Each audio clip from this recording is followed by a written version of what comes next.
Oh, hello there. I'm Bilchan. I'm Nimikung. I'm Banchan. In this class, I'll read to all of you. Chapter 10, Section 4 of the picture of Dorian Gray. As. Ah. The picture of Dorian Gray. Oscar Wilde. Chapter 10, Section 4. He frowned, and tearing the paper in two, went across the room and flung the pieces away. How ugly it all was, and how horribly real ugliness made things. He felt a little annoyed with Lord Henry for having sent him the report, and it was certainly stupid of him to have marked it with red pencil. Victor might have read it. The man knew more than enough English for that. Perhaps he had read it and had begun to suspect something. And what did it matter? What had Dorian Gray to do with Sybil Vane's death? There was nothing to fear. Dorian Gray had not killed her. His eye fell on the yellow book that Lord Henry had sent him. What was it? He wondered. He went towards the little pearl-coloured octagonal stand that had always looked in like the work of some strange Egyptian bees that wrought in silver, and taking up the volume, flung himself into an armchair and began to turn over the leaves. After a few minutes he became absorbed. It was the strangest book that he had ever read. It seemed to him that in exquisite raiment, and to the delicate sound of flutes, the scenes of the world were passing in dumb show before him.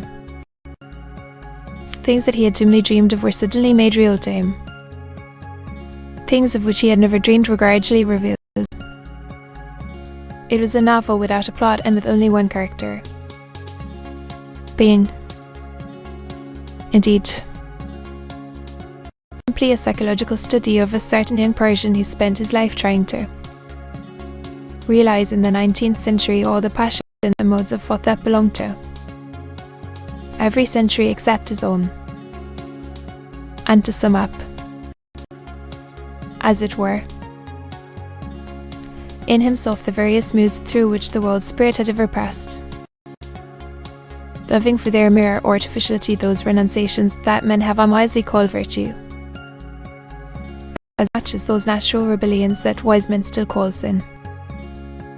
The style in which it was written was that curious jewelled style, vivid and obscure at once, full of argot and of archaisms, of technical expressions and of elaborate paraphrase, that characterizes the work of some of the finest artists of the French school of Symbolistes.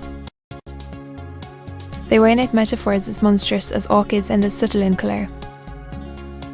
The life of the senses was described in the terms of mystical philosophy. One hardly knew at times whether one was reading the spiritual ecstasies of some medieval saint or the morbid conditions of a modern sinner. It was a poisonous book.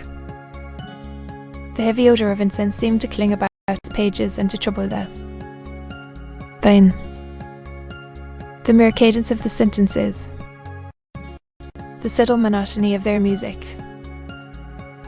so full as it was of complex refrains and movements elaborately repeated, produced in the mind of the lad, as he passed from chapter to chapter, a form of reverie,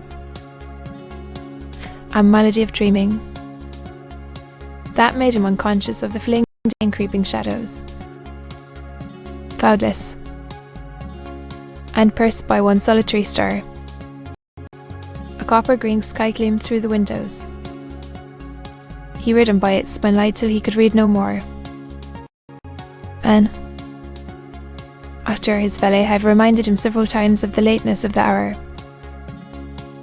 he got up, and going into the next room,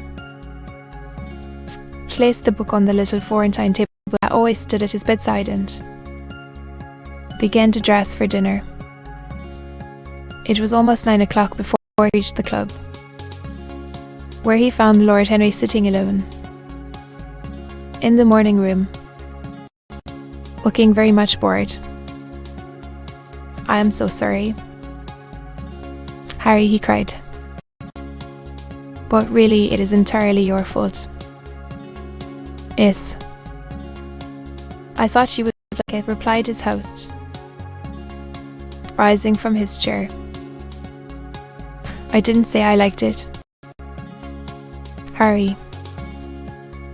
I said it fascinated me." "Oh,